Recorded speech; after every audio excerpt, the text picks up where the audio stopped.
साल 2014 टीवी पर एक ऐड आता है जिसके अंदर स्टार स्पोर्ट्स से अनाउंसमेंट करते हैं कि अब से आप आईपीएल को टीवी के साथ साथ मोबाइल पर भी देख सकते हैं। उस टाइम पर इंडिया में इंटरनेट बहुत ज़्यादा कॉस्टली हुआ करता था, तो सबसे बड़ा सवाल ये उठता है कि क्या इंडिया की ऑडियंस आईपीएल को ऑनलाइन देखना अफोर्ड कर भी पाएगी या नहीं।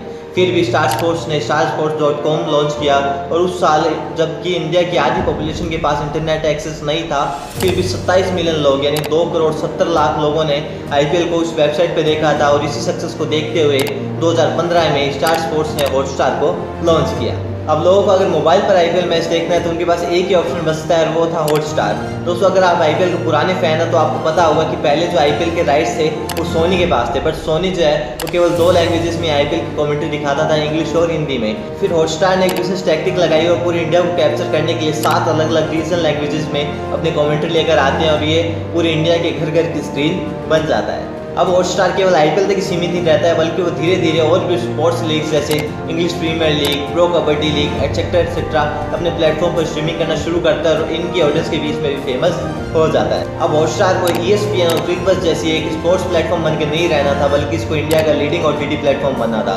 और इसी वजह से इसने HBO से पार्टनरशिप कर ली और सारा का सारा HBO कंटेंट इंडिया ले आए, जिसकी वजह से इनके ऑडियंस बेस रातों रात ग्रो हो गया। 2017 तक आते आते हॉटस्टार इंडिया के OTT प्लेटफॉर्म्स का वो अंगद बन चुका था जिसको कोई नहीं ला पा रहा था।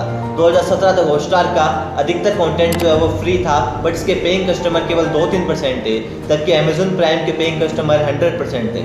ऐसा कुछ नहीं है कि हॉटस्टार अपना प्लान नहीं लेके आया था। हॉटस्टार 2016 में अपना 199 का प्लान इंट्रोड्यूस करता है, बट इसके भी 100% कस्टमर पेड नहीं थे। बेसिकली ये इंडिया के लोगों को जियो की तरह अपनी आदत डलवा रहा था।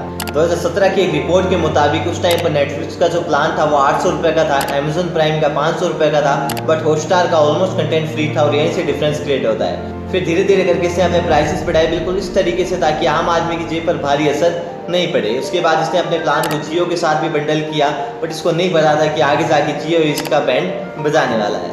इट्स जस्ट जनरल रिमाइंडर कि अगर आपको वीडियो पसंद आ रहा है तो इस वीडियो को लाइक कर दीजिए, हमारे चैनल को सब्सक्राइब कर दीजिए। Let's back to the story. 2022 आ गया था और हॉटस्टार कंटिन्यूसली ग्रोथ किए जा रहा था। कोरोना में इसके ऑडियंस बेस के साथ साथ इसका रेवेन्यू भी बढ़ा। 2020-21 में इसका रेवेन्यू 815 करोड़ था और वो 2021-22 में बढ़कर 1421 करोड़ हो गया था, यानी 74% की इंसेन ग्रोथ।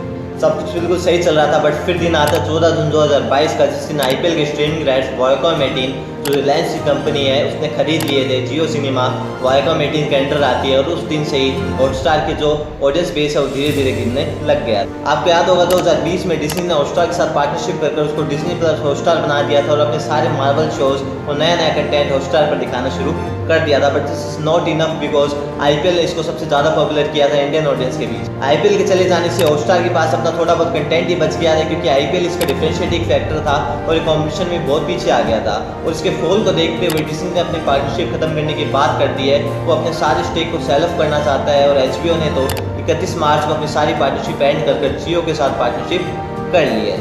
अभी हॉटस्टार के पास करीब 5.25 करोड़ एक्टिव यूजर्स है, बहुत ज़्यादा है ना, बट पहले और भी ज़्यादा थे।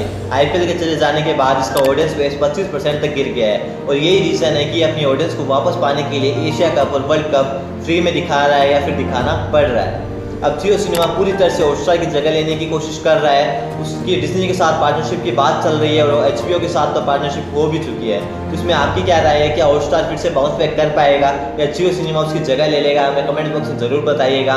उस वीडियो को लाइक करके चैनल को सब्सक्राइब कर दीजिए। मिलते हैं नेक्स्ट वीडियो में। जय हिंद, जय भारत।